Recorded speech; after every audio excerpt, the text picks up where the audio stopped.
What do most Fortune 500 executives have in common? They learned important lessons on the fields and courts of their high school and collegiate sports teams. This is true for both men and women. Ernst & Young found that a whopping 94% of women holding a C-suite position played sports. Their wins and losses shaped their habits and who they would become. Join me on my journey to sit with some of the brightest executives in the world as we discuss how sports shape their professional trajectory. In partnership with Chief Executive Magazine, the voice of America's CEO community, I'm your host, Don Yeager, and this is Corporate Competitor Podcast.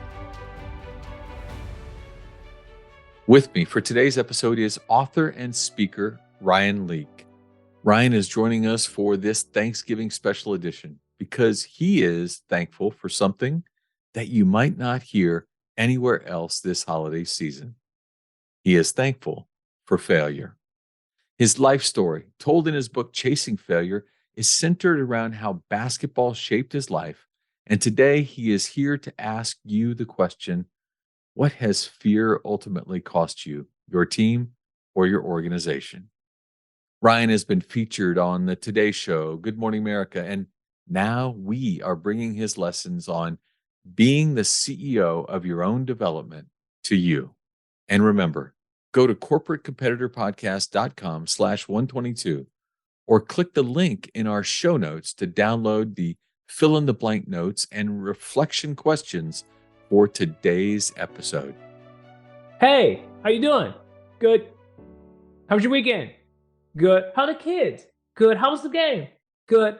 You and I could talk to 30 people in the same day, and all of them would tell us that they're doing good. But mathematically speaking, that's impossible. We have to ask questions that don't allow a person to just give a one-word response, creating a meaningful conversation way past a drive-by check-in. Ryan, thanks for joining us.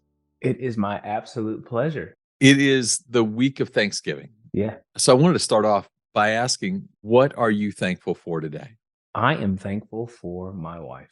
That's it. Yeah, I can't think of a better human being. I've had the opportunity to travel the world.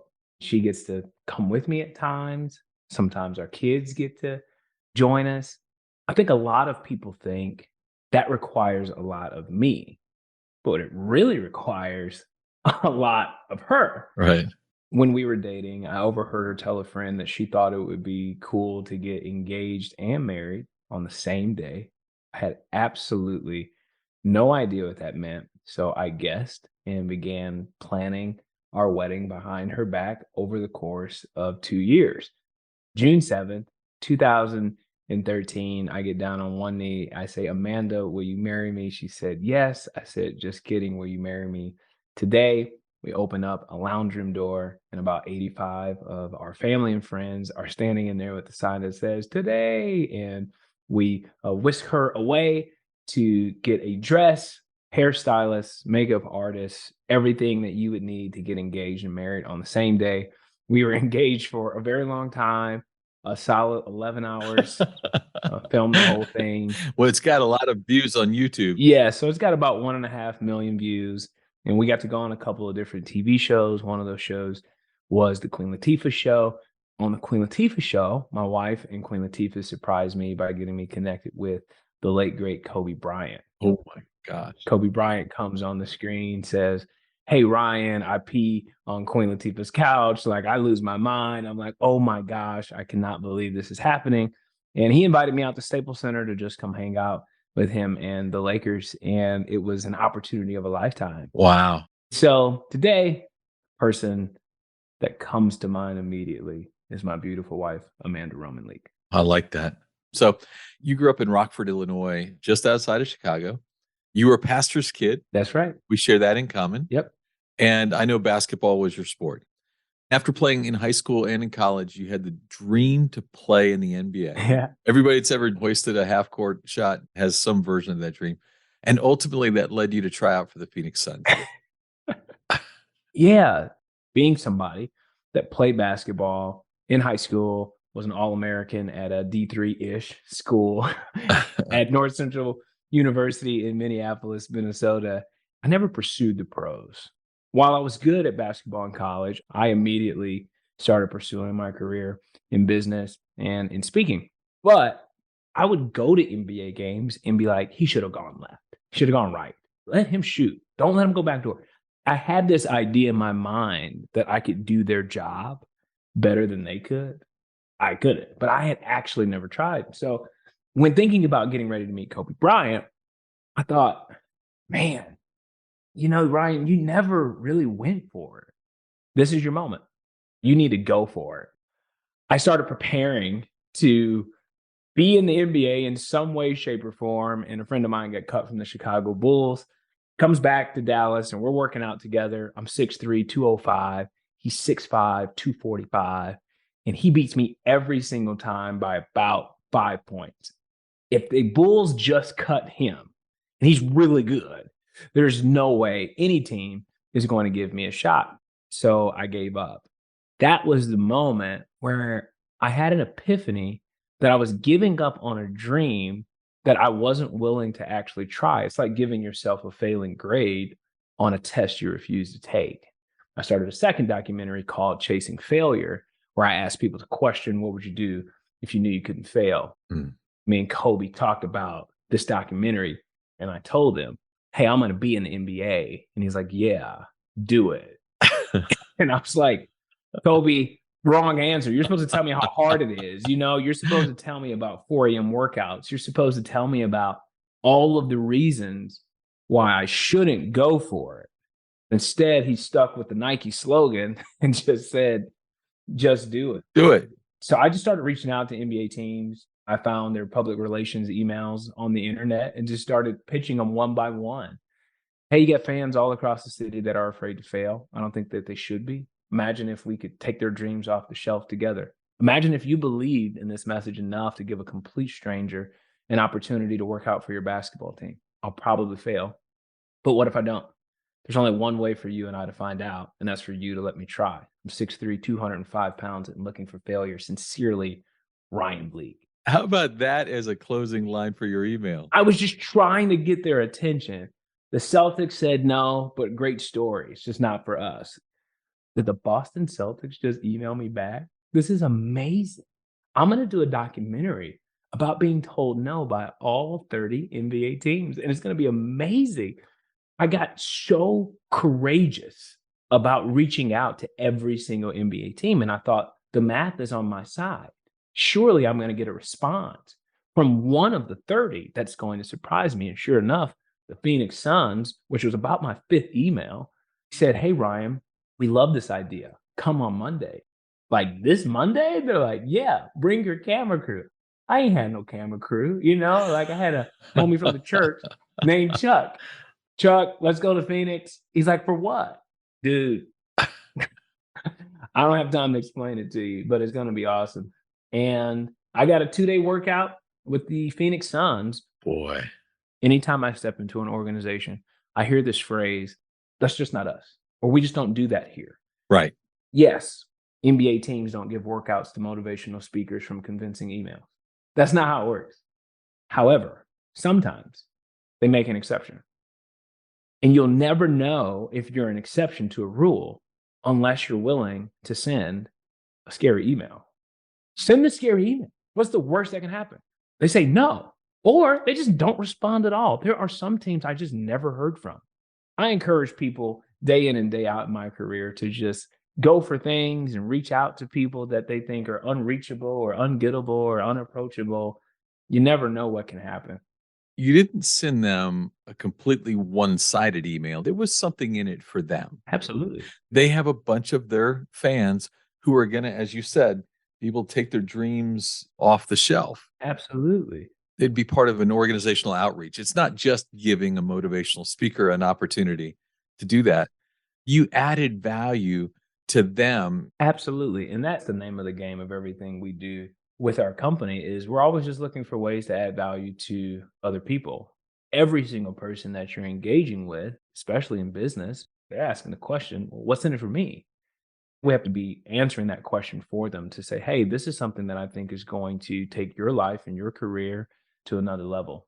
The concept of adding value, I know, means a lot to you because of your relationship with John Maxwell. Yes, A year ago, John came here to Tallahassee, where I live, and we're actually getting an opportunity to continue to grow our relationship together as partners I now. love that. He's just such an incredible and inspirational flame for all of us. Absolutely. We want to get as close to the flame as we can. You know, one of my favorite lines in your book, Chasing Failure, is the one common denominator among the world's most successful people is they all failed. Yes. How do leaders benefit from embracing this idea? Successful people are doing unsuccessful people an injustice. What successful people do often is they make their success look easy, like it happened overnight.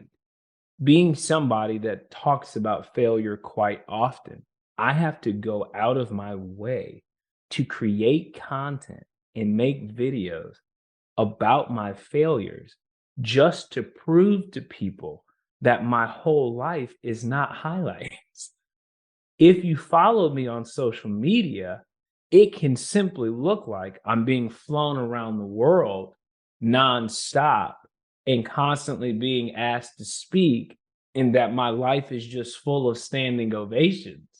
But that's not the true or the whole true story of my journey. People don't see when I bombed. People don't see when I've failed a client. People don't see negative emails. I got one from today from a client that I'm cleaning up a mess from my past event. There'll never be a video of people reading through that email to go, oh my gosh, what happened? Sometimes I have to literally go out of my way to share with people, like, this is my behind the scenes. This is my journey. John Maxwell did not become John Maxwell overnight. He became John Maxwell over decades.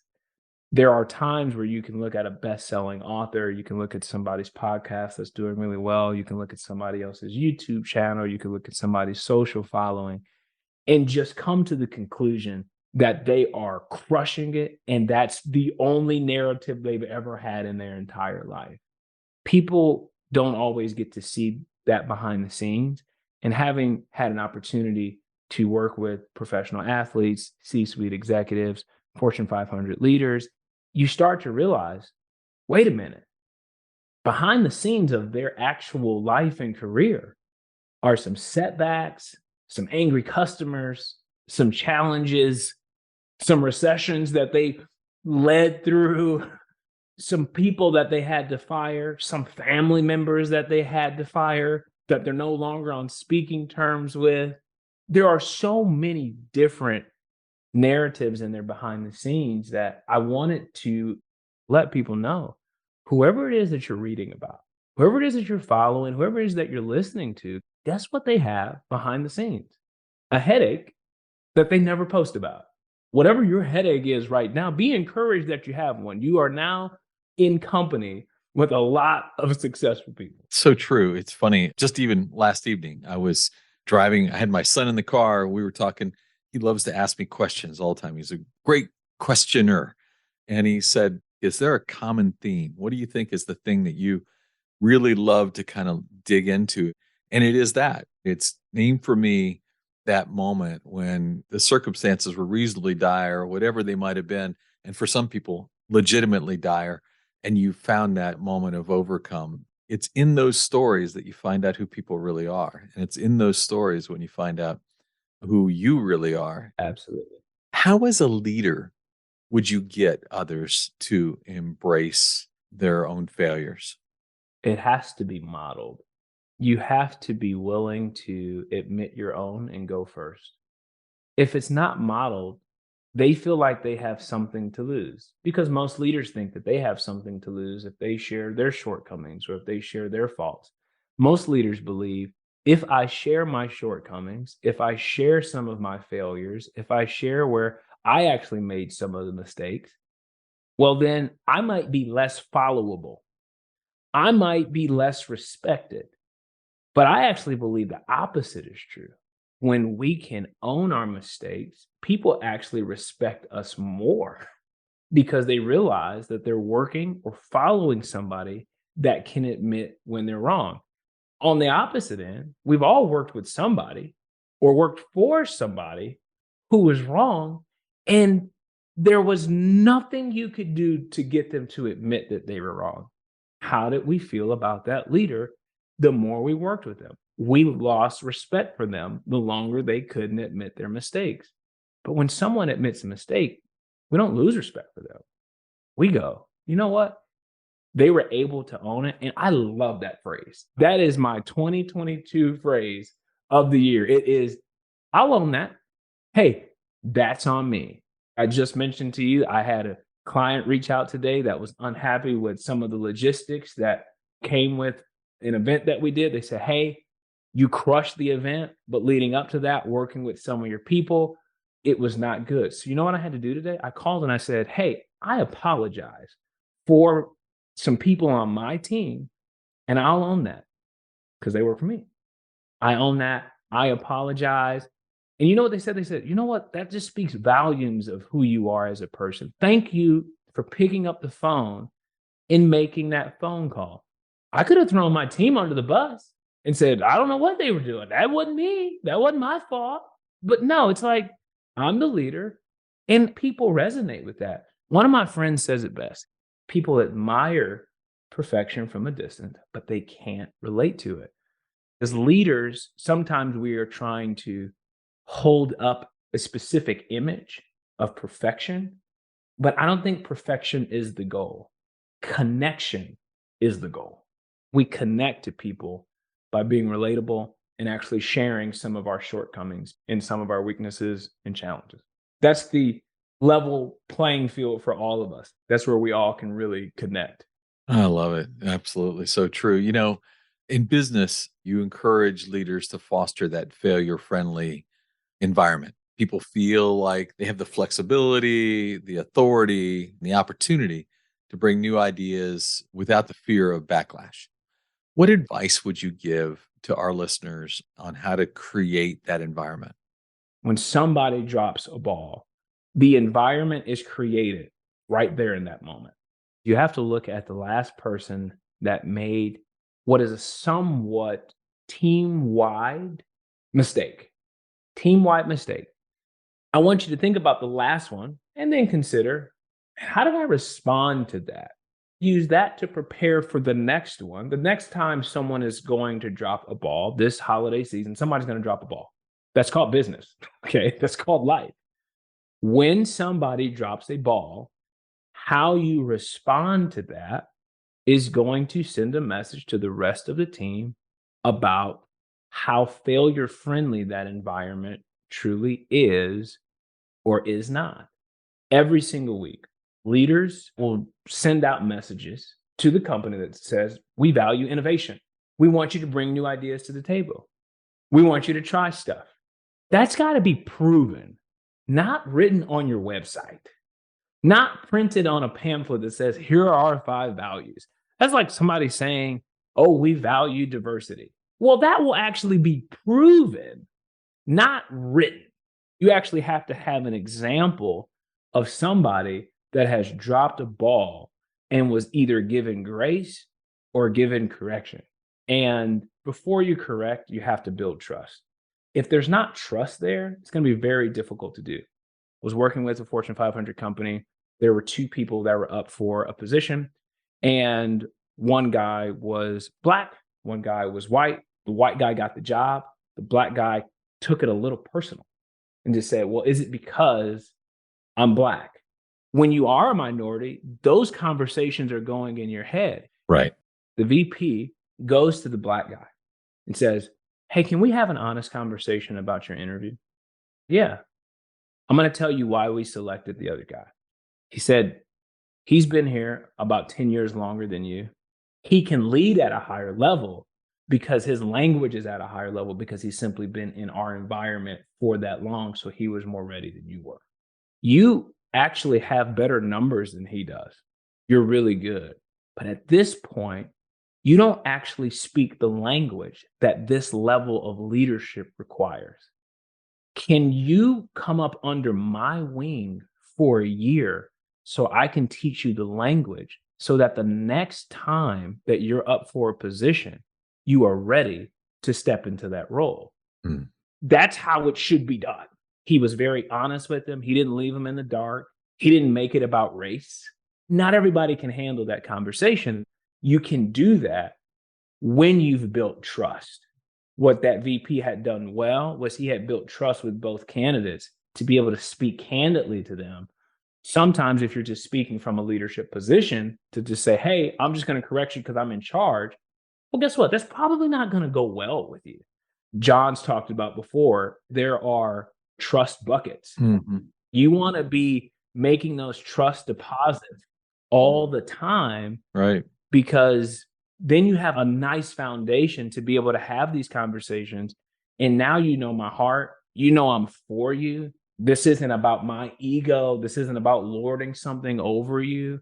This is about, I want this for you. I'm trying to add value to your career and ultimately our team. But you can never have a corrective conversation if you don't have a foundation of trust there. You don't have deposits in the bucket. Yep. And part of it is a two-way street. You can be a great leader that is good at correcting me, but I've got to put myself in a position to receive correction. I see this every day with professional athletes. It doesn't really matter how good the coach is if the player isn't coachable. Right. It could be Phil Jackson. It could be Greg Popovich. It could be Coach K. If the player isn't coachable, they are actually missing out on incredibly great insight that could make them a really great athlete. Another topic that you hit on so well in your work is having a high CQ, a curiosity quotient. Yeah. You said, in a world where it's popular to be an expert, I want you to stay in the student lane. How do you encourage people to stay in that student lane? It's more important than ever before. Most people feel like they have to be an expert on everything, especially over the last 2.5 years.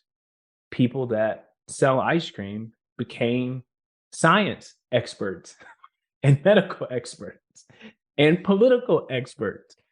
It's important that one, you stay in your lane, but B, when you remain the student in the room, you find yourself asking questions. You remain curious about people.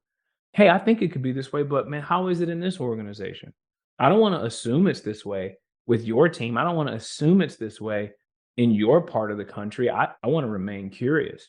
There is a best-selling author that I heard speak the other day who's also a journalist. He said something that I'll never forget. I have written 25 books, and some people think I'm an expert. But in fact, every book I've ever written was simply an answer to a major question that I had. I simply went and researched a lot about that question. And the findings I found in my research, I simply put in a book. He goes, I don't actually think I'm an expert. I just think I'm always asking questions. Whenever someone's trying to think of, oh, I feel like I have to be the smartest person in the room. No, I don't actually think that that's true. You should be the most curious person in the room. And that every single person that walks in should go, I wonder what it's like to be them. I wonder what it's like to be them. I wonder what their story is. Hey, there's some things and some goals that we've got to reach. This is a way to get to it. But I wonder if there's somebody else in here that has a better idea than I do that could help us get there in a more efficient way. It just changes your complete posture when you're curious versus just being someone that is a know it all. No, I'd rather just be curious. And then you allow people to fill in the blank for you with their story instead of assuming you already know it. One point I really wanted to dig in with you is the art of meaningful conversation, especially in a world in which we're contemplating hybrid work. The conversation we would normally have because you could drop by my office no longer exists. We only get whatever time we get on screen together. Talk to me about how to start meaningful conversations, especially in a hybrid environment.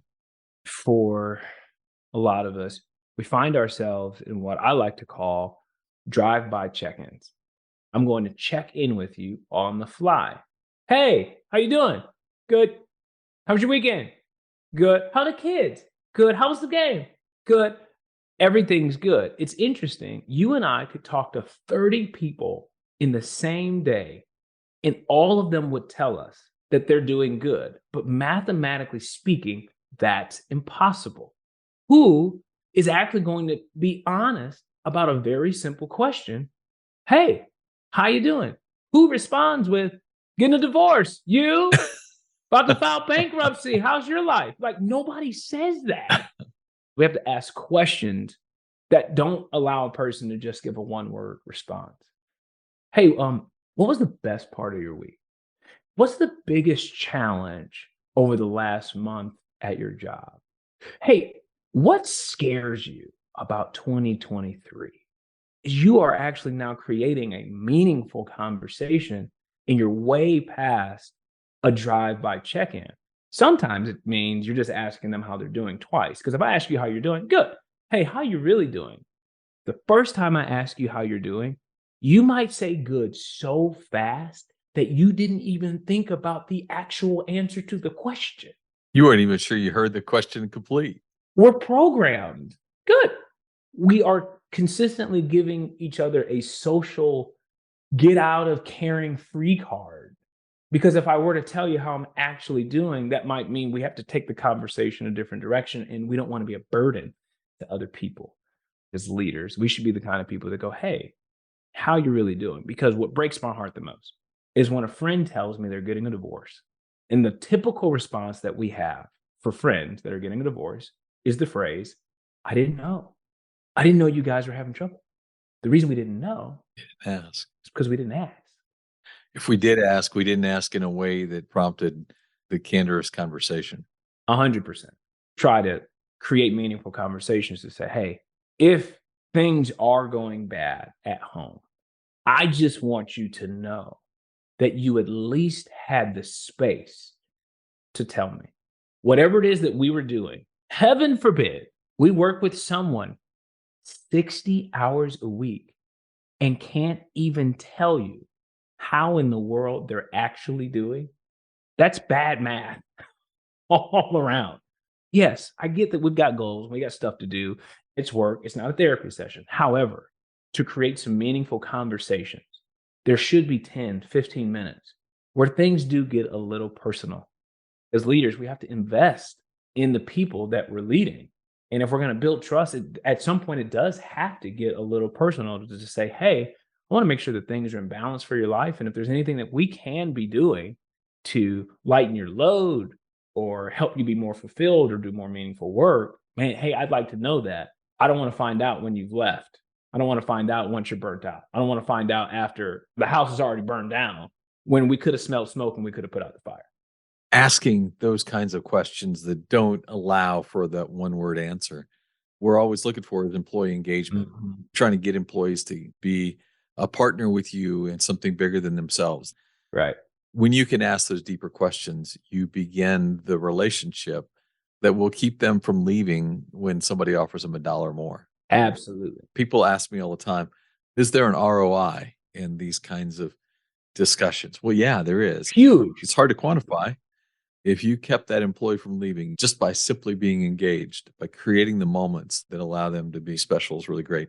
You know, you've been a part of great teams. You've been around teams. You've spent time in the world of both business and sports. Too often in the corporate world, I think the word teams is overused, improperly used to describe their unit. They have a group of people who work together, but they're not really a team, but they call them that because it sounds good. Right. What kind of advice would you give to those listening who are trying to build a team? They're trying to get it to that next level, trying to actually bring a team together. What advice do you give them to help cross that bridge? Fun. Fun. You gotta have fun. And you got to break some rules. No, I wouldn't even say rules. I would say traditions. Because there is this like, no, we can't do that. You know, we got to talk to HR about that. Or we got to, no. I bet you HR loves having you in. Oh my gosh. I love to just go in and just break all of their like, hey, If we do that for one team, we got to do it for every team. And I'm just like, so do it for every team. Every team should be having some fun in the process of everything that goes into business. Sometimes we forget to just have some fun. There is so much talk about recession and budget constraints and very, very real business challenges. I get that. However, there is no rule about a recession that says we can't have fun, that we still can't enjoy the customers that we still have, that we can't still enjoy the team that we do have. Sometimes there is this like mourning that is consistently happening, this consistent funeral that everyone's getting through with a pandemic. And it's just like everyone's just got to wear all black all the time. I like to be the person that comes in and just says, hey, today you get a permission slip to enjoy this job. There's times where I'll just walk into a meeting and I'll just bring breakfast tacos and donuts. What are you doing? Bringing food. Well, are we going to have to reimburse you for that? No. You just bring donuts? Yeah. Why? Because it's sugar and it makes people happy. Leaders feel like they can't buy Snickers bars without it being an HR issue. I'm just like, guys, even during a recession, you can still eat a Snickers bar. I promise you, tough times can be enjoyed. And if you don't infuse fun into the workforce, into the workplace, people are going to eventually leave. You have a new book coming out in December titled Leveling Up 12 Questions to Elevate Your Personal and Professional Development. One of my favorite of the 12 questions is the self awareness question. What's it like to be on the other side of me? Yes. Man, boy, the guts it takes to ask that question. How can leaders develop maturity in this area and the ability to kind of ask that question? It is desperately needed. We've all worked for the leader that did not know what it was like to be on the other side of their leadership. We've all worked for the leader that did not know what it was like to be on the other side of their emails, on the other side of their reply alls, on the other side of their scheduling, on the other side of their rants. Whatever it is that you feel about that leader, you want to make sure that you're not that leader. All of us have to be asking ourselves, what's it like to be on the other side of me? What's it like to be on the other side of my parenting? What's it like to be on the other side of being married to me? What's it like to be on the other side of being in a meeting led by me that I think is going great? If the meeting's gone 4 hours, that's not going great. I promise you, it is not going great. But we all have to pause and go, what's it like to be on the other side of me? Some people come to the conclusion that what it's like to be on the other side of them is awesome. To which I would say, are you sure? Are you positive? You ought to check in with somebody else to verify if your suspicions about what it's like to be on the other side of you is actually true. Ask team members, hey, I'm doing some self-reflection with a pen and pad. Taking notes on what somebody is saying is one of the most honoring ways to say, hey, I validate that what you're saying is worth me writing down. Especially if you can get people to be honest enough with you. Absolutely.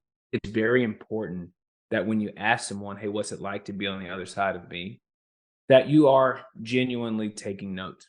And you have to realize they have something to lose being honest. Create a safe zone for them to say, hey, I'm trying to get better and I want to be more of a self aware leader. I realize that I have blind spots. They're called blind spots for a reason. You can't see them. If somebody says, I know what my blind spots are, that's not a blind spot. That's just a spot. Right. That's a stain. That's not a blind spot. So going to your team, going to people that you trust to say, hey, what's it like to be on the other side of me? Let their answer be their answer. And you write it down. You write it down. Hey, what's it like producing a podcast with me? What's that like? Yeah. It simply makes you considerate of every room that you walk in. Now, I'm not telling you what it's like to be on the other side of you. I'm not telling you that you're a jerk or that you are a bulldozer or that you are rude or passive aggressive. I'm not telling you any of that.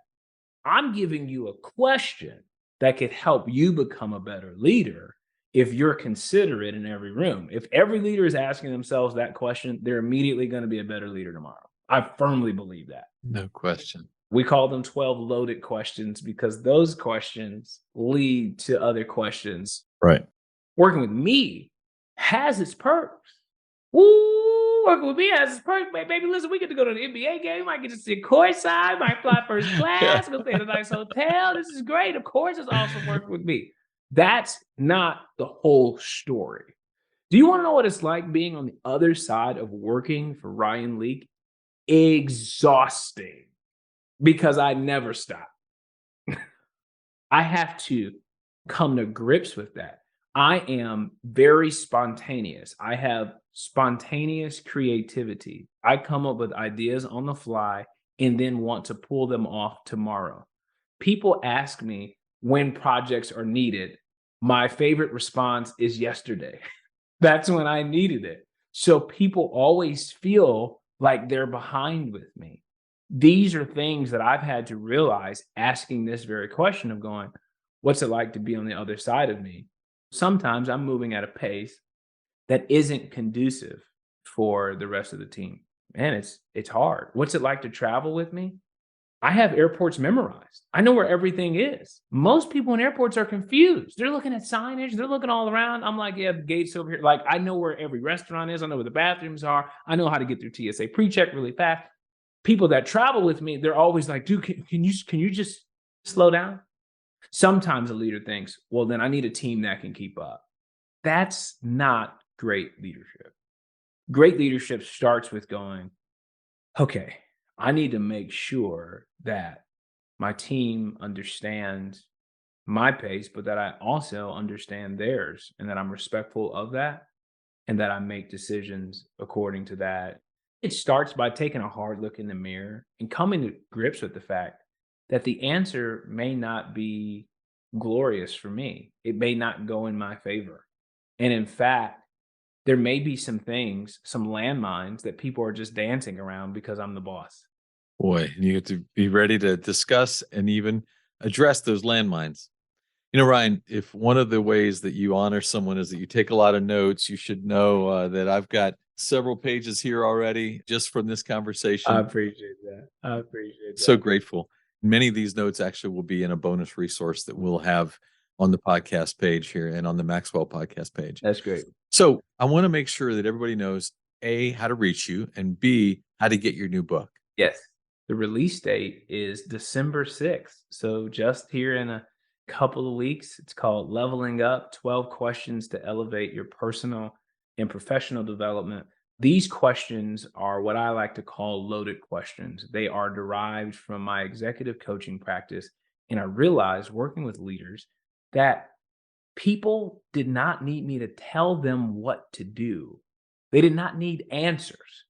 What they needed was the right questions to be asking when I wasn't in the room to guide them to the destination they needed to get to. The book is jam-packed with some good stuff to help leaders take their life and leadership to the next level. That's awesome. And RyanLeake.com is the easiest way to get all things Ryan Leake. There is another Ryan Leake who is worth $62 million. He's a European soccer player, I believe. And somebody looked him up the other day and they were like, yo, I ain't know you had it like that. I said, I ain't know I had it like that either. But nope, just RyanLeake.com. I'm Ryan Leake everywhere. Instagram.com/Ryan Leake, LinkedIn.com/Ryan Leake, Twitter.com/Ryan Leake. Ryan Leake everywhere. Yes. Well, congratulations on all the success and the 62 million. It's really great to say I knew him when. Yeah. Very proud of you and thank you today for being a corporate competitor with us. Yes, it was my pleasure. As Ryan said, taking notes is a way to honor others in conversation. I've got so much here that boiling them down to 3 has been quite the challenge. But my first great takeaway was his conversation about sending the scary email. how he got the opportunity even to work out for the Phoenix Suns. He had to reach outside his comfort zone, send an email that could have absolutely destroyed his confidence if everybody had rejected him. But he got that one chance because he sent the scary email. What a great lesson. Secondly, I thought his discussion about creating a failure-friendly environment within your organization, doing so as a leader by going first and actually admitting your shortcomings, which allows other people to begin doing the same, quite impactful. And then finally, asking others those loaded questions, specifically the one on what it's like to be on the other side of me. Boy, I will tell you that the second Ryan logged off, my first question to my team helping us produce this episode was, what's it like to be on the other side of me? Fortunately, their answer was nice, but I might get a different one later. Being able to ask that question, being able to reach in and have the trust level that you can get an answer that can help make you better will only, as Ryan said, make you a better leader. I hope today you are as convinced as I am that we have the opportunity to be a better corporate competitor because we spent this time together. Happy Thanksgiving. If you could share one habit, one thing you've done consistently that allowed you to separate yourself from your competitors, what would it be? In my 30-year career, 2,500 of the greatest athletes, coaches, and leaders answered that question for me. This is Don Yeager, who did that that article I was telling you about. Don, Dave Sims with Coach K. How you doing? Hey, Don. How you doing, my man? Great, sir. How are What they gave to me is what I'm giving to you in my online course, Journey to Greatness. Through engaging storytelling and on-demand videos, you will learn the 16 habits that will jumpstart your personal growth. I will instruct you on how to apply these winning characteristics to your life through custom workbook exercises. We are slashing the price for our podcast listeners.